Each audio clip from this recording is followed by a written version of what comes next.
ಮಾಧ್ಯಮ ಮಿತ್ರರಿಗೆ ಹಾಗೂ ಮಂಡ್ಯ ಜಿಲ್ಲೆಯ ಉಲ್ಮಾ ಗ್ರಾಮಗಳಿಗೆ ಧನ್ಯವಾದಗಳನ್ನು ತಿಳಿಸುತ್ತಾ, ಇವತ್ತು ನಾವು ಇಲ್ಲಿ ಸೇರುವಂಥ ಉದ್ದೇಶ ನಮ್ಮ ದಾವಣಗೆರೆಯ ಉಪಚುನಾವಣೆಯ ಸಂಬಂಧಪಟ್ಟಂಗೆ ನಮ್ಮ ಸಮಾಜದ ನಾಯಕರಾದಂತಹ ನಸೀರ್ ಅಹಮದ್ ಸಾಬ್ರವರು ಹಾಗೂ ಅಬ್ದುಲ್ ಜಬ್ಬಾರ್ ಸಾಬ್ರವರ ವಿರುದ್ಧ ಕ್ರಮ ಕೈಗೊಂಡಿದ್ದಾರೆ. ಅದರ ವಿರುದ್ಧವಾಗಿ ನಾವಿವತ್ತು ಪ್ರೆಸ್ ಕಾನ್ಫರೆನ್ಸ್ನ ಇಲ್ಲಿ ಕರೆದಿದ್ದೇವೆ. ತಮ್ಮೆಲ್ಲರಿಗೂ ಇದು ತಿಳಿದಿದೆ, ದಾವಣಗೆರೆಯ ಉಪಚುನಾವಣೆಯಲ್ಲಿ ನಡೆದಿರೋಂಥ ಎಲ್ಲ ಘಟನೆಗಳು ತಮ್ಮ ಮಾಧ್ಯಮ ಮಿತ್ರರಿಗೆಲ್ಲ ತಿಳಿದಿದೆ. ಇಲ್ಲಿ ಯಾವುದು ಹೊಸದಲ್ಲ. ಸುಮಾರು ದಿನದಿಂದ ಇದು ದಿನನಿತ್ಯ ಮಾಧ್ಯಮಗಳಲ್ಲಿ ಇದು ಬರ್ತಾ ಇದೆ. ಸಿಚುವೇಶನ್ ಏನೋ ಇಷ್ಟು ಹೈಲೈಟ್ ಮಾಡೋಂಥ ಅವಶ್ಯಕತೆ ಇರಲಿಲ್ಲ. ತಮ್ಮೆಲ್ಲರಿಗೂ ಈ ಮಾತನ್ನು ಒಪ್ಕೋತೀರಿ ಮಾಧ್ಯಮ ಮಿತ್ರರು ಅಂತ ನಾನು ಭಾವಿಸ್ತಾ, ರಾಷ್ಟ್ರೀಯ ಪಕ್ಷವಾಗಲಿ ಪ್ರಾದೇಶಿಕ ಪಕ್ಷವಾಗಲಿ ಜಾತಿವಾರು ಟಿಕೆಟ್ಗಳನ್ನು ಕೊಡಲ್ಲ ಅಂತ ಮೇಲ್ನೋಟಕ್ಕೆ ಹೇಳಿದ್ರು ಪ್ರತಿಯೊಂದು ಕ್ಷೇತ್ರಗಳಲ್ಲಿ ನಾವು ಎಣಿಕೆ ನೋಡಿದಾಗ ಆಲ್ಮೋಸ್ಟ್ ಜಾತಿವಾರ ಲೆಕ್ಕಾಚಾರದಲ್ಲೇ ಟಿಕೆಟನ್ನು ಹಂಚ್ಕೊಂಡು ಬರ್ತಾ ಇರೋದು. ನಮ್ಮ ಸಮಾಜದ 80,000 ಮತದಾರರು ಆ ಕ್ಷೇತ್ರದಲ್ಲಿದ್ದು, ಯಾವಾಗ ನಮ್ಮ ಹಿರಿಯ ನಾಯಕರಾದಂತಹ ದಿವಂಗತ ಶಾಮನೂರು ಶಿವಶುಕ್ರಪ್ಪರವರು ನಿಧನರಾಗ್ತಾರೆ, ಅದಾದ ಮೇಲೆ 4 ತಿಂಗಳ ನಂತರ ದಾವಣಗೆರೆ ಮತ್ತು ಬಾಗಲಕೋಟೆಗೆ ಉಪಚುನಾವಣೆ ಘೋಷಣೆ ಆಗುತ್ತೆ.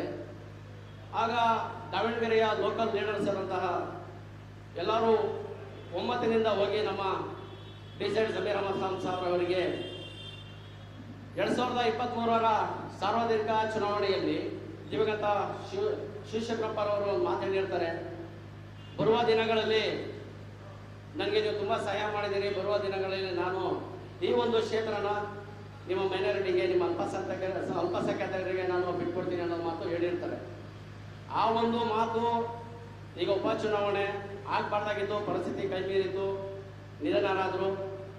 ಆ ಒಂದು ಮಾತನ್ನು ತಗೊಂಡು ಬೇಜಾರ್ ಸದೀರ್ ಅಹಮದ್ ಖಾನ್ ಸಾಹೇಬ್ ಹತ್ರ ಹೋದಾಗ ಅವರು ನಮ್ಮ ಕಾಂಗ್ರೆಸ್ ಪಕ್ಷದ ಹಿರಿಯ ಹೈಕಮಾಂಡರ್ ಆದಂತಹ ಮಲ್ಲಿಕಾರ್ಜುನ್ ಖರ್ಗೆ ಅವರು, KPCC ಅಧ್ಯಕ್ಷರಾದಂತಹ DK ಶಿವಕುಮಾರ್ ಅವರು, ನಮ್ಮ ಮುಖ್ಯಮಂತ್ರಿಗಳಾದಂತಹ ಸಿದ್ದರಾಮಯ್ಯ ಅವರನ್ನು ಭೇಟಿ ಮಾಡಿ ಡಿಮ್ಯಾಂಡ್ ಮಾಡ್ತಾರೆ. ಯಾಕಂದರೆ ಶಿವಶಂಕರಪ್ಪರವರು ಈ ಮಾತನ್ನು ಹೇಳಿದರು, 80,000 ಮತದಾರರಿದ್ದಾರೆ, ಈ ಸತಿ ಅವಕಾಶವನ್ನು ನಮ್ಮ ಅಲ್ಪಸಂಖ್ಯಾತರಿಗೆ ನೀವು ಬಿಟ್ಕೊಡ್ಬೇಕು ಅಂತ ಕೇಳ್ಕೊತಾರೆ. ಇದ್ರ ಬಗ್ಗೆ ನಮ್ಮ AICC ಸುರ್ಜೇಲ್ ಅವರವರು ಇದ್ರ ಬಗ್ಗೆ ನಾವು ಆಲೋಚಿಸ್ತೀವಿ, ಟಿಕೆಟನ್ನು ಮಾತಾಡ್ತೀವಿ ಹೈಕಮಾಂಡ್ ಜೊತೆ ಅಂತ ಹೋಗ್ತಾರೆ. ನಮ್ಮ ಉಲ್ಮಾ ಕ್ರಮಗಳನ್ನು ಸಮಾಧಾನವಾಗಿ ಇರ್ತಾರೆ. ಇದಾದ ನಂತರ ಟಿಕೆಟನ್ನು ನಮ್ಮ ಶಿವಶಂಕರಪ್ಪರವರ ಮೊಮ್ಮಗ ಸಮರ್ಥ ಶಿವಶಂಕರಪ್ಪರವರಿಗೆ ಟಿಕೆಟನ್ನು ಘೋಷಣೆ ಮಾಡ್ತಾರೆ. ಸರಿ, ಆವಾಗಲೂ ನಮ್ಮ ಸಮಾಜದಲ್ಲಿ ಏನು ಒಡಕಲ್ಲಾಗಲಿ ಮತ್ತೊಂದಾಗಲಿ ನಮಗೇನು ಬೇಜಾರಿರಲಿಲ್ಲ. ಟಿಕೆಟ್ಸ್ ಕೇಳೋದು ಸಹಜ, ಟಿಕೆಟ್ ಕೇಳಬಾರ್ದಂತೇನಿಲ್ಲ. ಟಿಕೆಟನ್ನು ಕೇಳಿದ್ರು, ಟಿಕೆಟನ್ನು ಕೊಳ್ಳಿಲ್ಲ. ಸಮರ್ಥ ಶಿವಶಂಕರಪ್ಪರವರಿಗೆ ಟಿಕೆಟನ್ನು ಘೋಷಣೆ ಮಾಡಿದ್ರು. ಅದಾದ ನಂತರ ಕೆಲವೊಂದು ಏನು ಬೆಳವಣಿಗೆಗಳಾಯಿತು, ಟಿಕೆಟ್ ತಗೊಂಡಿರೋ ಕುಟುಂಬ ನಮ್ಮ ರಾಜ್ಯದ ದಾವಣಗೆರೆಯ ಉಸ್ತುವಾರಿ ಸಚಿವರಾದಂತಹ ಮಲ್ಲಿಕಾರ್ಜುನ್ ಸಾಹೇಬರು ಎಲ್ಲರನ್ನೂ ವಿಶ್ವಾಸಕ್ಕೆ ತೆಗೆದುಕೊಂಡು ಚುನಾವಣೆಯನ್ನು ಎದುರಿಸಬೇಕಾಯಿತು. ಅದರಲ್ಲಿ ಪ್ರಮುಖವಾಗಿ ಅವರು ಮೊದಲನೇ ಸ್ಟೇಟ್ಮೆಂಟ್ ಏನು ಹೇಳ್ತಾರೆ, ದಾವಣಗೆರೆಗೆ ಟಿಕೆಟ್ ಕೇಳೋಕ್ಕೆ ಜಮೀರ್ ಅಹಮದ್ ಖಾನ್ ಯಾರು ಅಂತ ಕೇಳ್ತಾರೆ. ಆವಾಗಲೂ ಅದನ್ನು ಅಷ್ಟೊಂದು ಸೀರಿಯಸ್ ಆಗಿ ತಗೊಳ್ಳಿಲ್ಲ. ಎರಡನೇ ಭಾಗವಾಗಿ ಏನು ಕೇಳ್ತಾರೆ, ಬಂದರೆ ಬರಲಿ, ಬರದಾದ್ರೆ ಅವ್ರು ಅಲ್ಲೇ ಇರಲಿ, ಆರಾಮಾಗಿ ಚುನಾವಣೆ ಮಾಡೋಣ ಅನ್ನೋದು ತಮ್ಮ ಮಾಧ್ಯಮ ಮಿತ್ರರಿಗೂ ಗೊತ್ತಿದೆ. ಯಾಕಂದರೆ ಅದು ಮಾಧ್ಯಮದಲ್ಲೇ ಬಂದಿದೆ. ಯಾವಾಗ ಅದನ್ನು ಹೇಳ್ತಾರೆ ಆವಾಗ ಸಮಾಜದಿಂದ ಏನಂದರೆ, ಓ ನಮಗೆ ನಾವು ಬೇಡ ಅಂದ್ರೆ ಇವ್ರು ಚುನಾವಣೆ ಮಾಡ್ತಾರೆ ಅನ್ನೋ ಲೆಕ್ಕಾಚಾರದಲ್ಲಿ ಆಲ್ರೆಡಿ ಎಲ್ಲರ ಮೈಂಡಲ್ಲೂ ಅಪ್ಸೆಟ್ ಆಗಿರುತ್ತೆ. ಸರಿ, ಸಾದಿಕ್ ಪೈಲ್ವಾನ್ರವರು ನಾಮಿನೇಷನ್ ಮಾಡಿರ್ತಾರೆ. ಸಾದಿಕ್ ಪೈಲ್ವಾನ್ರವರು ನಾಮಿನೇಷನ್ ಮಾಡಿದಾಗ ಅಲ್ಲಿಂದ ಬರೀ 200 ಮೀಟರ್ ದೂರ ಇರೋದು ಅಬ್ದುಲ್ ಜಬ್ಬಾರ್ ಅವರ ಮನೆ. ತನ್ನ ಮಗನ್ನ ಎಲೆಕ್ಷನ್ ನಿಲ್ಲಿಸಿರೋರು ಎಲ್ಲರನ್ನೂ ವಿಶ್ವಾಸಕ್ಕೆ ತಗೊಂಡು ಹೋಗ್ಬೇಕಾಗಿರೋರು ಯಾವ ರೀತಿ ಹೋಗಿ ನಾಮಿನೇಷನ್ನ ವಾಪಸ್ ತಗೋಬೇಕಂತ ಸಾದಿಕ್ ಪೈಲ್ವಾನ್ರವರನ್ನ ಮನವೊಲಿಸಿ ಅವ್ರ ಮನೆಗೆ ಹೋದ್ರು. ಅಲ್ಲಿಂದ 200 ಮೀಟ್ರು ಅಬ್ದುಲ್ ಜಬ್ಬಾರ್ ಅವರ ಮನೆ ಇತ್ತು. ಅಲ್ಲಿ ಹೋಗಿ ಅಬ್ದುಲ್ ಜಬ್ಬಾರ್ ಅವರನ್ನು ಕನ್ವಿನ್ಸ್ ಮಾಡ್ಕೊಂಡು ಅವ್ರನ್ನ ಜೊತೆಲಿ ಕರ್ಕೊಂಡು ಈ ಒಂದು ಚುನಾವಣೆಯನ್ನು ಅವರು ಎದುರಿಸಬೇಕಿತ್ತು. ಸರಿ, ಅಲ್ಲಿದ್ದಾಯಿತು, ಆ ಭಾಗ ಮುಗೀತು, ಎಲೆಕ್ಷನ್ ಆಯಿತು, ಮುಗೀತು. ಈಗ ಕಾಂಗ್ರೆಸ್ ಸಿದ್ಧಾಂತ ಶಿಸ್ತಿನ ಪಕ್ಷ ಅಂತಾರೆ, ಒಪ್ಕೊಳ್ಳೋಣ. ಪ್ರತಿಯೊಂದೂ ಶಿಸ್ತಲ್ಲೇ ನಡೀತದೆ ಅಂತಾರೆ, ಒಪ್ಕೊಳ್ಳೋಣ. ಎಲೆಕ್ಷನ್ ಆಗಿದೆ, ವಿನ್ನರ್ ಯಾರು ಅಂತ ಇನ್ನೂ ಅನೌನ್ಸ್ಮೆಂಟ್ ಆಗಿಲ್ಲ. ಆಗಲೇ ಪ್ರತಿಯೊಂದನ್ನು ನಮ್ಮ ಅಲ್ಪಸಂಖ್ಯಾತರ ನಾಯಕರಾದಂತಹ ನಸೀರ್ ಅಹಮದ್ ಸಾಬ್ರವರಿಗೆ, ಅಬ್ದುಲ್ ಜಬ್ಬಾರ್ ಸಾಬ್ರವರಿಗೆ ಏಕಾಏಕಿ ಒಂದು ನೋಟಿಸನ್ನು ಜಾರಿ ಮಾಡಿದೆ. ಏನು ಕಾರಣಕ್ಕಾಗಿ ನೀವು ದುಡಿಲಿಲ್ಲ? ನಸೀರ್ ಅಹಮದ್ ಸಾಬ್ರವರು ದಾವಣಗೆರೆಯಲ್ಲಿ ದುಡಿಲಿಲ್ಲ ಅಂತ ನೀವು ಹೇಳ್ತಾ ಇದ್ದೀರಿ. ಹೈಕಮಾಂಡ್ನಿಂದ ನಮ್ಮ ಬಾಗಲಕೋಟೆ ಅಲ್ಲೂ ಉಪಚುನಾವಣೆ ಘೋಷಣೆ ಆದಾಗ, ಬೇಟಿರವರ ನಿಧನದಿಂದ ಘೋಷಣೆ ಆದಾಗ ಅವ್ರ ಮಗನ ಎಲೆಕ್ಷನ್ ಅಲ್ಲಿ ಕ್ಯಾನ್ವಾಸ್ ಮಾಡೋಕ್ಕೆ 9 ದಿನ ಅಲ್ಲಿ ಹಗಲಿರುಳು ದುಡಿದಿದ್ದಾರೆ. ಯಾರು? ನಸೀರ್ ಅಹಮದ್ ಸಾಬ್ರವರು. ಇಲ್ಲಿ ಬಂದಿಲ್ಲ. ಅವರು ಅಲ್ಲಿ ಕಾಂಗ್ರೆಸ್ ಪರವಾಗಿ ಕ್ಯಾನ್ವಾಸ್ ಮಾಡ್ತಾ ಇದ್ದಿದ್ದು. ಆಮೇಲೆ ನಮ್ಮ ಸಮಾಜದ BZ ಜಮೀರ್ ಅಹಮದ್ ಖಾನ್ ಸಾಬ್ರವರಿಗೆ ಹೈಕಮಾಂಡು ಕೇರಳ ಜವಾಬ್ದಾರಿ ಕೊಟ್ಟಿದ್ರು. ಕೇರಳದಲ್ಲಿ ಅವರು 9 ದಿನ ಸುಮಾರು ಅಲ್ಲಿ ಎಲೆಕ್ಷನ್ ಆಗಂಟ ಅಲ್ಲೇ ಅವರು ಪ್ರತಿಯೊಂದನ್ನು ಹಗಲು ಇರೋಳು ದುಡಿದು ಅಲ್ಲಿ ಎಲೆಕ್ಷನ್ ಮಾಡಿದ್ದಾರೆ. ಅವ್ರು ಬಂದಿಲ್ಲ, ಇವ್ರು ಬಂದಿಲ್ಲ ಅಂತ ನೀವು ಹೇಳ್ತಾ ಇರುವಾಗ ನೀವು ಎಷ್ಟು ಮಟ್ಟಿಗೆ ನೀವು ವಿಶ್ವಾಸಕ್ಕೆ ತಗೊಂಡು ಎಲ್ಲರೂ ತಗೊಂಡೋಗಿದ್ದೀರಿ? ಇದು ನಿಮಗೆ ನೀವು ಯೋಚನೆ ಮಾಡ್ಕೋಬೇಕು.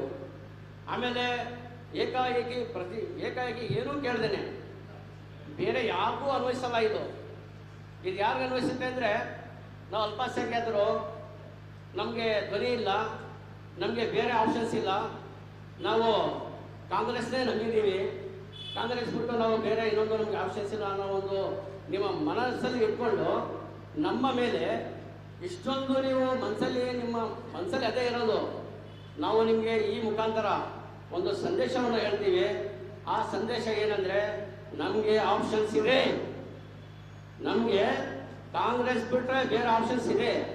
ಯಾಕೆಂದರೆ 2023ರಲ್ಲಿ ಯಾವ ರೀತಿ ಸಾರ್ವತ್ರಿಕ ಚುನಾವಣೆಯಲ್ಲಿ ನಮ್ಮ ಉಲ್ಮಾ ಕ್ರಾಮ್ಗಳು ಎಷ್ಟೊಂದು ಶ್ರಮ ಪಟ್ಟಿದ್ದಾರೆ, ಎಷ್ಟೊಂದು ಇದ್ರ ಪರವಾಗಿ ಮಾಡಬೇಕಂತ 90 to 95% ನಾವು ಕಾಂಗ್ರೆಸ್ ಪಕ್ಷ ಕರ್ನಾಟಕ ರಾಜ್ಯದಲ್ಲಿ ಅಧಿಕಾರಕ್ಕೆ ಬರಕ್ಕೆ ಮುಸ್ಲಿಮ್ಸರೇ ಕಾರಣ. ಇದು ನಾವು ಹೇಳಲ್ಲ ಸರ್, ಈ ಥರದಲ್ಲಿ ನಾವು ಹೇಳಲ್ಲ. ಯಾಕಂದರೆ ಬೇರೆ ಸಮಾಜನ ಅವಮಾನ ಮಾಡೋಕ್ಕೆ ನಾವು ಇಷ್ಟಪಡಲ್ಲ ಸರ್. ನಮ್ಮ ಮಂಡ್ಯ ಉಲ್ಮಾ ಕ್ರಾಮ್ಗಳಲ್ಲಾಗಲಿ ಯಾರೇ ಆಗಲಿ ಒಂದು ಕ್ಲಿಯರಿಟಿ ಕೊಡ್ತೀನಿ. ಎಲ್ಲ ಸಮಾಜದಿಂದ, ನಮ್ಮ ಕುರುಬರ ಸಮಾಜ ಆಗ್ಬೋದು, ನಮ್ಮ ಒಕ್ಕಲಿಗರ ಸಮಾಜ ಆಗ್ಬೋದು, ನಮ್ಮ ನಿಂಗಾಯ ಸಮಾಜ ಆಗ್ಬೋದು, ನಮ್ಮ ST ಸಮಾಜ ಆಗ್ಬೋದು, ಪ್ರತಿಯೊಬ್ಬರು ಕಾಂಗ್ರೆಸ್ ಪಕ್ಷಕ್ಕೆ ಓಟನ್ನು ಹಾಕಿದ್ದಾರೆ. ಅದರಲ್ಲಿ ಪ್ರಮುಖವಾಗಿ ಅತಿ ಹೆಚ್ಚಾಗಿ 92 ಭಾಗ ಸರ್, 92 ಭಾಗ ಮತವನ್ನ ಕಾಂಗ್ರೆಸ್ ಪಕ್ಷಕ್ಕೆ ಬೆಳೆಯೋದಕ್ಕೆ ಕಾರಣ ನಮ್ಮ ಉಲಮಾ ಕ್ರಾಮ್ಗಳು. ಹಗಲು ಸರ್, ಹಗಲು ಇರುಳು ದುಡಿದಿದ್ದಾರೆ. ಹೊರಗಡೆ ಇರೋನ್ನ ಸ್ವಂತ ಜೇಬಿನ ಹಣ ಖರ್ಚು ಮಾಡಿ, ನೀವು ಹಳೆ ಓಟ್ ನೋಡಿ ನಮ್ಮ ಪರ್ಸೆಂಟೇಜ್ ಏನಿದೆ ಅಂತ. ಬಟ್ ಈ ಪರ್ಸೆಂಟೇಜ್ ನೋಡಿ, 23% 92 ಬರೋಕ್ಕೆ ಕಾರಣ ನಮ್ಮ ಉಲ್ಮಾ ಕ್ರಾಮ್ಗಳು ಅವರ ಸ್ವಂತ ಜೇಬಿನ ಹಣ ಖರ್ಚು ಮಾಡಿ ಪ್ರತಿಯೊಂದನ್ನ ಇದು ಮಾಡಿ ಒಂದಕ್ಕೆ ಮಾಡಬೇಕು ಅಂತ ಹೇಳಿ 2023ರಲ್ಲಿ ಉಲ್ಮಾ ಕ್ರಾಮ್ಗಳು ನಮಗೆ ಸಂದೇಶನ ಹೇಳಿದಾಗ ನಾವೆಲ್ಲ ಒಗ್ಗಟ್ಟಾಗಿ ನಮ್ಮ ಈ ಕಾಂಗ್ರೆಸ್ ಪಕ್ಷಕ್ಕೆ ನಾವು ಮತವನ್ನು ಹಾಕಿದ್ದೀವಿ. ಕಾರಣ ಎಲ್ಲ ಸಮಾಜದವರು ಸರ್, ಪದೇ ಪದೇ ಒತ್ತಿ ಹೇಳ್ತಾ ಇದ್ದೀನಿ, ಪ್ರಮುಖವಾಗಿ ಮುಸ್ಲಿಂ ಸಮಾಜ ಅತಿ ಹೆಚ್ಚಾಗಿ ಓಟ್ ಹಾಕಿರೋಕ್ಕೆ ಸರ್ಕಾರ ರಚನೆ ಆಗಿರೋದು. ಓಟ್ ಆದ ನಂತರ ಈ ನಿಮ್ಮ ಮಾಧ್ಯಮ ಟಿವಿಗಳಲ್ಲಿ ಯಾವ ಜಾತಿವಾದ ಪರ್ಸೆಂಟೇಜ್ ಎಷ್ಟು ಮತವಾಗಿದೆ ಅನ್ನೋದ ತುಂಬ ಒಳ್ಳೆ ಚರ್ಚೆಯನ್ನು ಈ ನಮ್ಮ ಮಾಧ್ಯಮ ಮಿತ್ರರು ನೀವು ಎಲೆಕ್ಷನ್ ಆದಮೇಲೆ ಎಲ್ಲನೂ ಚರ್ಚೆಯನ್ನು ತುಂಬ ಚೆನ್ನಾಗಿ ಮಾಡಿದ್ದೀರಿ. ನಾನು ನೋಡಿ, ಪ್ರತಿಯೊಂದಕ್ಕೂ ಒಂದು ಡಿವಿಷನರ್ ಇರುತ್ತೆ. ಮಾಧ್ಯಮ ಮಿತ್ರರಲ್ಲಿ ಆ ಕೆಪಾಸಿಟಿ ಇದೆ. ನಾವು ಯಾರೋ ವಿರುದ್ಧ ಈ ವಿರುದ್ಧ ಅಂತಲ್ಲ ಸರ್, ನಮ್ಮ ಲೀಡರ್ಸ್ಗಳಿಗೆ ಏಕಾಏಕಿ ಏನೂ ಕೇಳಿದೆ ರಾಜ್ಯದಲ್ಲಿ ಬೇರೆ ಯಾವ ಕ್ಷೇತ್ರದಲ್ಲೂ ಶಿಸ್ತು ಉಲ್ಲಂಘನೆ ಆಗಿಲ್ವಾ? ನಿಮ್ಮ ಮುಂದೆ ಯಾವ ಇತಿಹಾಸಗಳು ಇಲ್ವಾ? ಆಯಿತು, ನೀವು ಟಿಕೆಟ್ ಕೊಡಲಿಲ್ಲ, ನಮ್ಮ ಉನ್ಮಾಕ್ರಗಳನ್ನ ಗೌರವಯುತವಾಗಿ ಕರ್ಕೊಂಡು ಈ ಸತಿ ನೀವು ಡಿಮ್ಯಾಂಡ್ ಮಾಡಿದ್ರಿ, ನಾವು ಟಿಕೆಟ್ ಕೊಡೋಕ್ಕೆ ನಮ್ಮ ಕೈಲಿ ಆಗಿಲ್ಲ, ಆದರೆ ಮುಂದಿನ ದಿನಗಳಲ್ಲಿ ನಾವು ಟಿಕೆಟನ್ನು ಘೋಷಣೆ ಮಾಡ್ತೀವಿ ಅಂತ ಉನ್ಮಾಕ್ರಮ್ಗೆ ನೀವು ಹೇಳಿದ್ರಾ? ಹೇಳಿಲ್ಲ.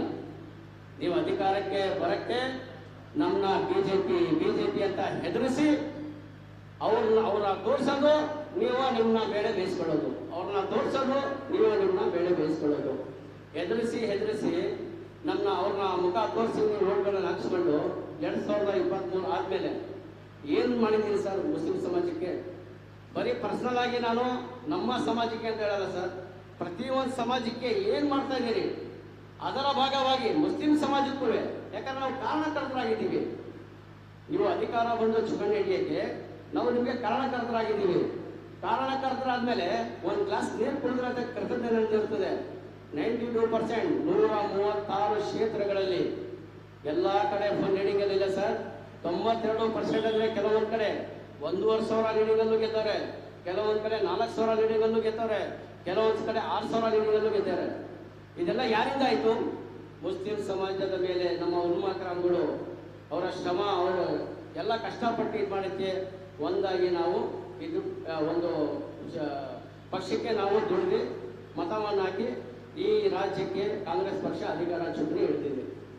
ಅದರ ಭಾಗವಾಗಿ ನೀವು ನಿರ್ದೇಶನವಾಗಿ ಏನೂ ಕೇಳದೆ ಮಾನ್ಯ ಸಿದ್ದರಾಮಯ್ಯರವರಲ್ಲಿ ನಂದು ಒಂದು ವಿನಂತಿ, ತಮ್ಮ ಕಾರ್ಯದರ್ಶಿ ನಸೀರ್ ಅಹಮದ್ ಸಾಬ್ರವರು ತಮ್ಮ ಅಭಿಪ್ರಾಯ ಹೇಳದೇನೆ ಹೈಕಮಾಂಡ್ ಕಿತ್ತಾಕತ್ತಾ? ಒಂದು ಸಿಂಪಲ್ ಪ್ರಶ್ನೆ ಸರ್. ಮಾನ್ಯ ಸಿದ್ದರಾಮಯ್ಯರವರು ಅವ್ರ ಪ್ರಶ್ನೆ ಮಾಡೋಷ್ಟು ನಾವು ದೊಡ್ಡವರಲ್ಲ, ಆದರೆ ಅವ್ರನ್ನ ಕಾರ್ಯದರ್ಶಿ ಹೈಕಮಾಂಡ್ ಒಂದು ಅಭಿಪ್ರಾಯನೂ ಕೇಳದೆ ಅವ್ರನ್ನ ಪಕ್ಷದಿಂದ ಕಾರ್ಯದರ್ಶಿಯಿಂದ ದೂರ ಮಾಡುತ್ತಾ ನಮ್ಮ ಮೈನಾರಿಟಿ ಅಧ್ಯಕ್ಷರು ಅಬ್ದುಲ್ ಜಬ್ಬಾರ್ ಸಾಬ್ ದಾವಣಗೆರೆ ಅವ್ರನ್ನ ವಜಾ ಮಾಡಿದ್ದೀರಿ. ಇದಕ್ಕೆಲ್ಲ ಏನು? ಈಗ ತಾವು ಕನಕಪುರ ಬಂಡೆ DK ಶಿವಕುಮಾರ್ ಅವರು ನೀವು KPCC ಅಧ್ಯಕ್ಷರಾಗಿದ್ದೀರಿ, ಮುಂಚೆ ನಾನು ಶಿಸ್ತು ಅಂತೀರಿ. ಬರೀ ಮುಸಲ್ಮಾನರ ಭಾಗದಿಂದ ಒಂದು ಟಿಕೆಟ್ ಕೇಳಿ ಟಿಕೆಟ್ ಕೊಡ್ತೇನೆ, ಅಲ್ಲಿ ಏನಾಯ್ತು ಆಯ್ತಾಯ್ತು ಬರೀ ನೀವು ಮಾಧ್ಯಮದಲ್ಲಿ ತೋರಿಸ್ತಾ ಇದ್ದೀರಿ, ನಮ್ದು ಏನೋ ಹೊರಗಡೆ ಇದೆ, ಅವ್ರೇನೋ ವಿರುದ್ಧವಾಗಿ ಮಾಡೋರೆ ನಾವು ತೋರಿಸ್ತೀವಿ ಅಂತ. ಏನೂ ತೋರಿಸ್ತೇನೆ, ಅಟ್ಲೀಸ್ಟ್ ಸ್ವಲ್ಪ ಅನೌನ್ಸ್ಮೆಂಟಾರ ವಿನ್ನರ್ ಯಾರಂತ ಅನೌನ್ಸ್ಮೆಂಟಾರ ಆಗಕ್ಕೆ ಮುಂಚೆ ಈ ಥರ ನಿರ್ದೇಶನವಾಗಿ ಒಂದು ಸಮಾಜದ ಮೇಲೆ ನೀವು ಗೊಂಬೆ ತೋರಿಸಿ ಅವರ ವಿರುದ್ಧ ನೀವು ಎತ್ಕಟ್ಟಿ ನೀವು ಏನು ಮಾಡ್ಬೇಕಂತ ಹೊರಟಿದ್ದೀರಿ ನಮಗೆ ಚೆನ್ನಾಗಿ ಗೊತ್ತಿದೆ. ಯಾಕಂದ್ರೆ ನಿಮ್ಮ ಮನಸ್ಸಲ್ಲೇ ಒಂದು ಕ್ವಶನ್ ಮಾರ್ಕ್ ತಿಳ್ಕೊಂಡ್ಬಂದಿದೆ. ಮುಸ್ಲಿಂ ಸಮಾಜಕ್ಕೆ ಆಪ್ಷನ್ಸ್ ಇಲ್ಲ, ಕಾಂಗ್ರೆಸ್ ಬಿಟ್ರೆ ಮುಸ್ಲಿಂ ಸಮಾಜಕ್ಕೆ ಬೇರೆ ಆಪ್ಷನ್ಸ್ ಇಲ್ಲ.